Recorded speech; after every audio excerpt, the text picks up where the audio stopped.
Good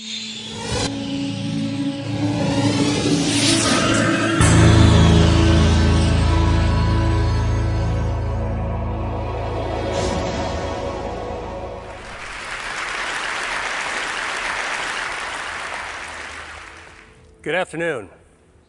There's a medical revolution happening all around us, and it's one that's going to help us conquer some of society's most dreaded conditions, including cancer. And the revolution is called angiogenesis, and it's based on the process that our bodies use to grow blood vessels. So why should we care about blood vessels? Well, the human body is literally packed with them, 60,000 miles worth in a typical adult. End to end, that would form a line that would circle the Earth twice. The smallest blood vessels are called capillaries. We've got 19 billion of them in our bodies. And these are the vessels of life.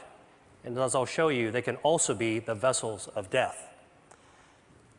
Now, the remarkable thing about blood vessels is that they have this ability to adapt to whatever environment they're growing in. For example, in the liver, they form channels to detoxify the blood. In the lung, they line air sacs for gas exchange. In muscle, they corkscrew so that muscles can contract without cutting off circulation. And in nerves, they course along like power lines, keeping those nerves alive. And we get most of these blood vessels when we're actually still in the womb. And what that means is that as adults, blood vessels don't normally grow, except in a few special circumstances. In women, blood vessels grow every month to build the lining of the uterus. During pregnancy, they form the placenta, which connects mom and baby. And after injury, blood vessels actually have to grow under the scab in order to heal a wound. And this is actually what it looks like, hundreds of blood vessels all growing towards the center of the wound. So the body has the ability to regulate the amount of blood vessels that are present at any given time. And it does this through an elaborate and elegant system of checks and balances, stimulators and inhibitors of angiogenesis, such that when we need a brief burst of blood vessels, the body can do this by releasing stimulators, proteins called angiogenic factors, that act as natural fertilizer and stimulate new blood vessels to sprout. And when those excess vessels are no longer needed, the body prunes them back to baseline using naturally occurring inhibitors of angiogenesis. Now, there are other situations where we start beneath the baseline and we need to grow more blood vessels just to get back to normal levels, for example, after an injury. And the body can do that too, but only to that normal level, that set point. But what we now know is that for a number of diseases, there are defects in the system where the body can't prune back extra blood vessels or can't grow enough new ones in the right place at the right time. And in these situations, angiogenesis is out of balance. And when angiogenesis is out of balance, a myriad of diseases result. For example, insufficient angiogenesis, not enough blood vessels, leads to wounds that don't heal, heart attacks, legs without circulation, death from stroke, nerve damage. And on the other hand, excessive angiogenesis, too many blood vessels, drives disease. And we see this in cancer, blindness, arthritis, obesity, Alzheimer's disease. In total, there are more than 70 major diseases affecting more than 1 billion people worldwide that all look on the surface to be different from one another, but all actually share abnormal angiogenesis as their common denominator. And this realization is allowing us to reconceptualize the way that we actually approach these diseases by controlling angiogenesis. Now, I'm going to focus on cancer because angiogenesis is a hallmark of cancer, every type of cancer. So here we go. This is a tumor, dark, gray, ominous mass growing inside a brain. And under the microscope, you can see hundreds of these brown-staining blood vessels, capillaries, that are feeding cancer cells, bringing oxygen and nutrients. But cancers don't start out like this. And in fact, cancers don't start out with a blood supply. They start out as small, microscopic nests of cells that can only grow to 1/2 a cubic millimeter in size. That's the tip of a ballpoint pen. Then they can't get any larger because they don't have a blood supply, so they don't have enough oxygen or nutrients. And in fact, we're probably forming these microscopic cancers all the time in our body. Autopsy studies from people who died in car accidents have shown that about 40% of women between the ages of 40 and 50 actually have microscopic cancers in their breasts. About 50% of men in their 50s and 60s have microscopic prostate cancers. And virtually 100% of us, by the time we reach our 70s, will have microscopic cancers growing in our thyroid. Yet without a blood supply, most of these cancers will never become dangerous.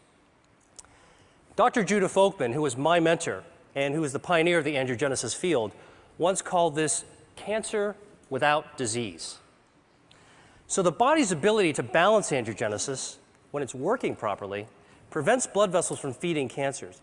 And this turns out to be one of our most important defense mechanisms against cancer. In fact, if you actually block angiogenesis and prevent blood vessels from ever reaching cancer cells, tumors simply can't grow up. But once angiogenesis occurs, cancers can grow exponentially. And this is actually how a cancer goes from being harmless to deadly. Cancer cells mutate, and they gain the ability to release lots of those angiogenic factors, natural fertilizer, that tip the balance in favor of blood vessels invading the cancer.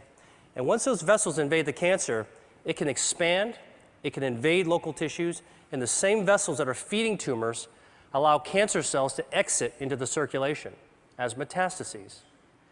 And unfortunately, this late stage of cancer is the one at which it's most likely to be diagnosed, when angiogenesis is already turned on and cancer cells are growing like wild. So, if angiogenesis is a tipping point between a harmless cancer and a harmful one, then one major part of the angiogenesis revolution is a new approach to treating cancer by cutting off the blood supply. We call this anti-angiogenic therapy, and it's completely different from chemotherapy because it selectively aims at the blood vessels that are feeding the cancers. And we can do this because tumor blood vessels are unlike normal healthy vessels we see in other places of the body. They're abnormal, they're very poorly constructed, and because of that, they're highly vulnerable to treatments that target them. And in fact, when we give cancer patients anti-angiogenic therapy, here, an experimental drug for a glioma, which is a type of a brain tumor, you can see that there are dramatic changes that occur when the tumor is being starved. Here's a woman with a breast cancer being treated with the anti-angiogenic drug called Avastin, which is FDA approved, and you can see that the halo of blood flow disappears after treatment. Now, I've just shown you two very different types of cancer that both responded to anti-angiogenic therapy. So a few years ago, I asked myself, can we take this one step further and treat other cancers, even in other species? So here is a 9-year-old boxer named Milo who had a very aggressive tumor called a malignant neurofibroma growing on his shoulder. It invaded to his lungs. His veterinarian only gave him 3 months to live. So we created a cocktail of anti-angiogenic drugs that could be mixed into his dog food, as well as an anti-angiogenic cream that could be applied on the surface of the tumor. And within a few weeks of treatment, we were able to slow down that cancer's growth such that we were ultimately able to extend Milo's survival to 6 times what the veterinarian had initially predicted, all with a very good quality of life. And we've subsequently treated more than 600 dogs. We have about a 60% response rate and improved survival for these pets that were about to be euthanized. So let me show you a couple of even more interesting examples. This is a 20-year-old dolphin living in Florida, and she had these lesions in her mouth that, over the course of 3 years, developed into invasive squamous cell cancers. So we created an anti-angiogenic paste.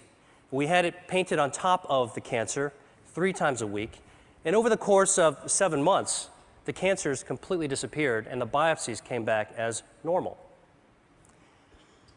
Here's a cancer growing on the lip of a quarter horse named Guinness.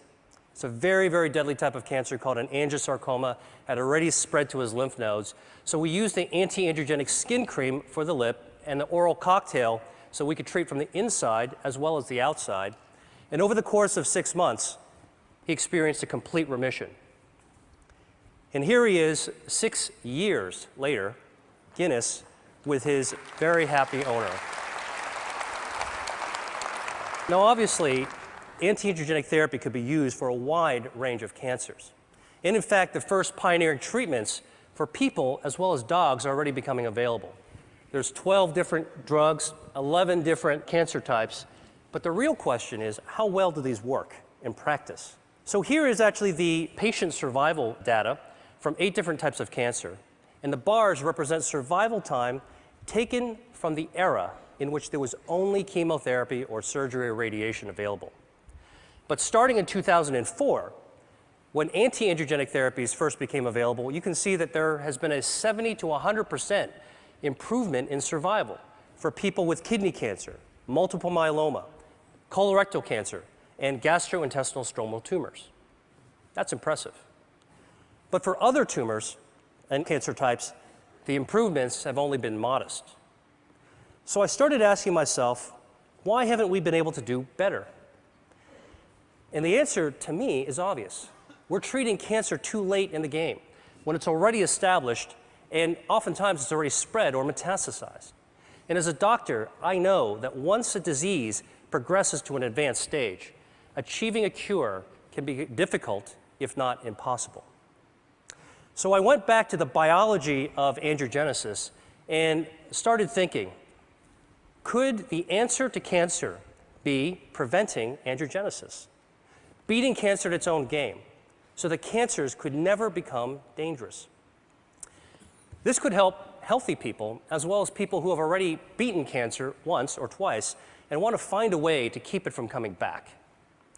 So to look for a way to prevent angiogenesis in cancer, and that's obesity, because it turns out that adipose tissue, fat, is highly angiogenesis dependent. And like a tumor, fat grows when blood vessels grow. So the question is, can we shrink fat by cutting off its blood supply? So the top curve shows the body weight of a genetically obese mouse that eats nonstop until it turns fat like this furry tennis ball.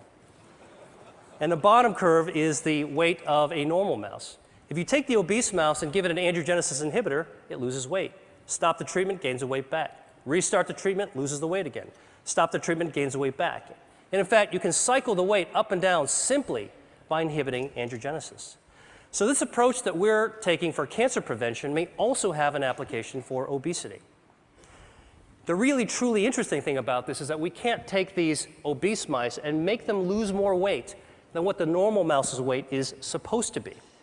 In other words, we can't create supermodel mice. And this speaks to the role of angiogenesis in regulating healthy set points. Albert Szent-Györgyi once said that discovery consists of seeing what everybody has seen and thinking what nobody has thought. I hope I've convinced you that for diseases like cancer, obesity, and other conditions, that there may be a great power in attacking their common denominator, angiogenesis. And that's what I think the world needs now. Thank you.